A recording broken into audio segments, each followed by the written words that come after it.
honest assessment.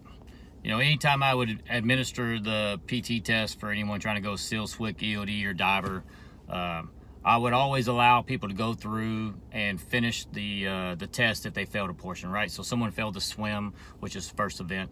I would allow them to go through and complete the whole thing. The purpose of that was to allow them to go through and see like what else they sucked at, right? Because maybe their form on their push-ups or their setups wasn't to par, right?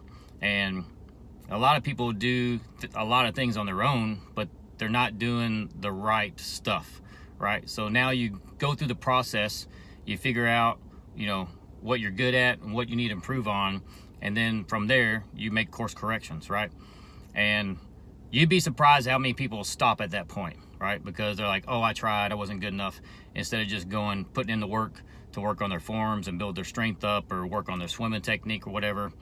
And that's the thing is, in life, you have to put yourself out there and allow yourself to fail so you can measure what you're doing and then course correct. You know, if you're trying to do something and you're not meeting up to expectations, well, fix that shit if it's something you really want to do.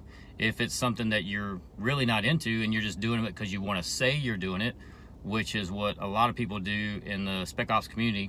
A lot of guys say they want to try out for any of the programs, but they don't put in the work.